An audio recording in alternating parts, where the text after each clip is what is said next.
everybody, my name is Emma Matreniuc and I am an English teacher. Dear students, today we are going to talk about cultural diversity. Before we talk, so let's look at quotation. If we cannot end now our differences, at least we can help make the world safe for diversity. These words were said by John Kennedy. Think about them. The phrase is deep and profound and has deep sense. So today in class, we will practice the new vocabulary, we will learn and talk about cultural diversity, we will discuss the poem, and we will identify important issues in the text. Okay, let's identify characteristics of culturally different groups. Look at these pictures. What ideas do you have in your mind when you look at them? Here you can see a woman, a man, two men, one more woman, and some more men. What is different and what is similar between them? They have different postures, gestures, smiles, different looks, different appearances, and different clothing. It might mean that they are different, but similar. Let's discuss now the issue of cultural unity and cultural variation. Look at these pictures again. What do you see? Do you see that something unites these people? Do you think they are various? Something differs? So, what is cultural unity? According to Webster's dictionary, cultural unity is the quality or state of not being multiple. It's like oneness. It's a definite amount taken as one. It's identity element. It's a condition of harmony or accord. But this is unity. What is cultural variation according to Webster's dictionary? It's a change in form, position, or condition. For example, our routine could use some variation. Or its amount of change or difference. For example, scientists record the variations in temperature. Or its departure from what is usual to a group. For example, the poodle's offspring show no variation from the breed. So all these things talk about variation or differences in culture. Now let's discuss a little bit these two issues. In what ways are all cultures similar and how are they different? Please look at these pictures. What is similar between these people and how are they different? They all have different colors of hair, different colors of eyes, they have different abilities, they are of different races, probably they are of different professions, but they are somehow similar, right? Now, to talk a little more about differences and unities, let's remind about one very famous figure in history, in literature. This is Rudyard Kipling. Of course, everybody remembers this author from childhood. Millions of children have spent happy hours with Rudyard Kipling's The Jungle Book and Just So stories about the land and people of India long ago. Kipling was a master storyteller. Rudyard Kipling lived in 1865 till 1936. He was born on December 30 in Bombay, India. His father was professor of architectural sculpture at the Bombay School of Art. In 1871, Kipling was sent to England for his education. In 1878, Rudyard entered the United Service College at Westward Ho, a boarding school in Devon. In 1882, he returned to India, worked as journalist. In 1889, Kipling returned to England. In 1892, Kipling married Caroline Ballester and settled in Brattleboro, Vermont, the USA, where he wrote The Jungle Book and Gunga Din. His literary career began with departmental ditties in 1886, but subsequently he became chiefly known as a writer of short stories. A prolific writer, he achieved fame quickly. Kipling was the poet of the British Empire. In 1894, he became very popular with the publication of The Jungle Book and The Second Jungle Book. The Jungle Book would become Kipling's best-known work and would also inspire the American author Edgar Rice Burroughs to create the famous fictional character Tarzan. Other works include The Second Jungle Book, The Seven Seas, Captains Courageous, The Days with Thy Servant a Dog, and others. During the First World War, Kipling wrote some propaganda books. His collected poems appeared in 1933.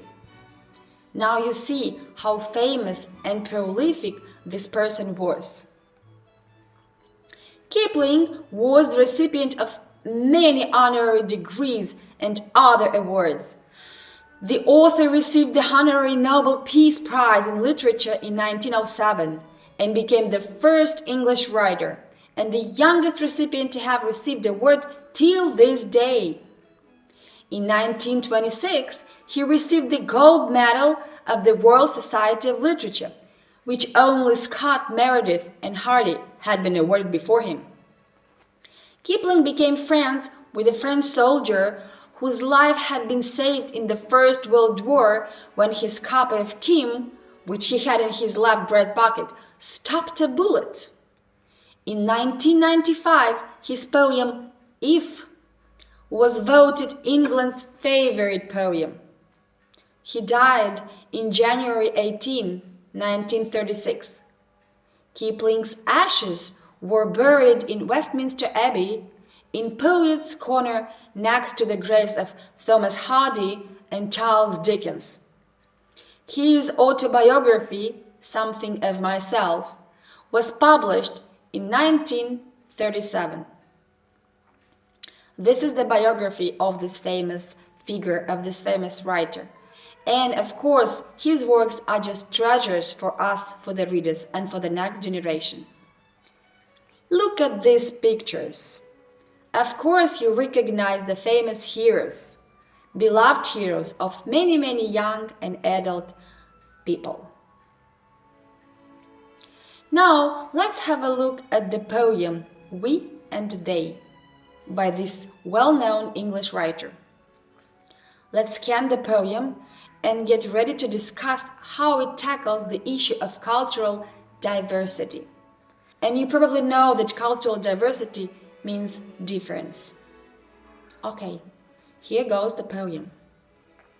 Father, mother and me, sister and auntie say, all the people like us are we, and everyone else is they. And they live over the sea, while we live over the way. But would you believe it? And they who live up a tree and feast on grubs and clay, isn't it scandalous? Look upon we as a simply disgusting they. They like their friends for tea. We like our friends to stay. And after all that, they look upon we as an utterly ignorant they. A lot of ideas, a lot of deep thoughts. Before we read the next part of the poem, let's learn some new vocabulary from it. For example, grub. It's a larva of an insect or food. Latch is a metal bar with a catch and lever used for fastening a door or gate, or to fasten a door or gate with a latch. The next word, Thatch, a roof made of plant materials. Next word, heathen, a believer in a religion other than the chief world religions, or a person whose morals are disapproved of, wild, ill-mannered youth. And we continue with the poem. We eat kitchen food. We have doors that latch. They drink milk or blood under an open thatch. We have doctors to fee. They have wizards to pay. And impudent heathen, they look upon we as a quite impossible they. All good people agree, and all good people say, all nice people like us are we, and everyone else is they. But if you cross over the sea instead of over the way, you may end by think of it looking on we as only a sort of they.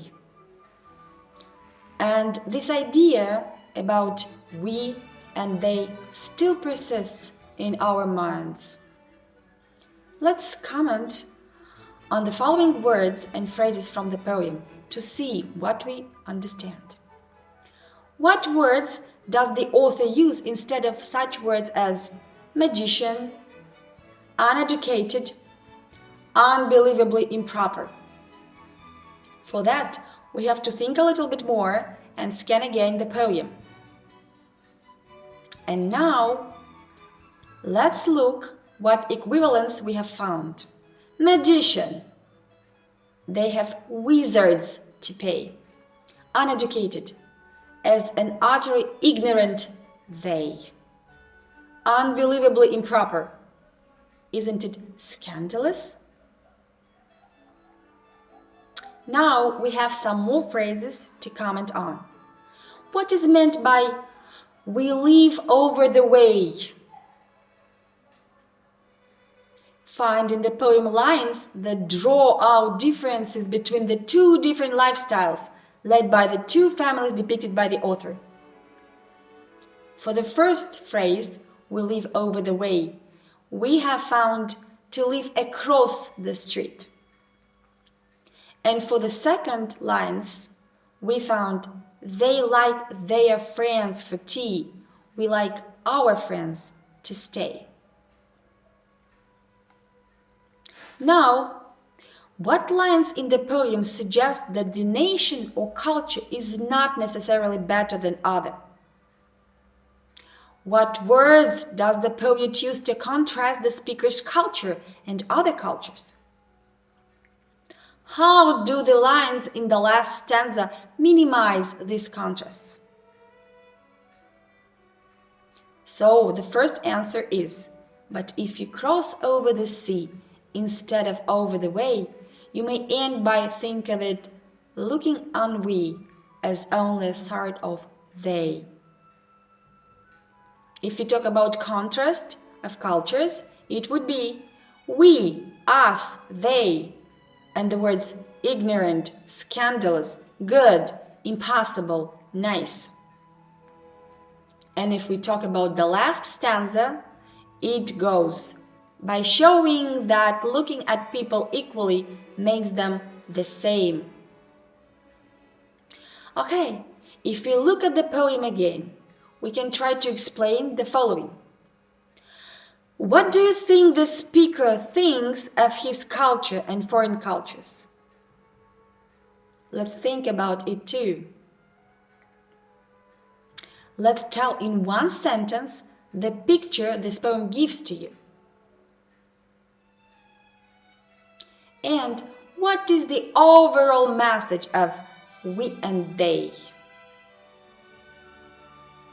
These sentences and these questions are eternal questions, and they have to be put by each of us. Now, let's look at some other words and vocabulary and think what feelings and attitudes does the last stanza suggest. Let's select from the following: submission, sadness, regret, courage, trust, or fear. Or maybe it's joy, hate, empathy, awe, lust, optimism, or compassion. Or maybe this is contempt, warmth, love, affection, or attachment. Very useful words. Okay, if we ended with the words and vocabulary, let's see what we have learned today. So, we have learned a lot of new words and word combinations. Also, we have discussed the notion of cultural diversity. We have found out about famous English writer and his life.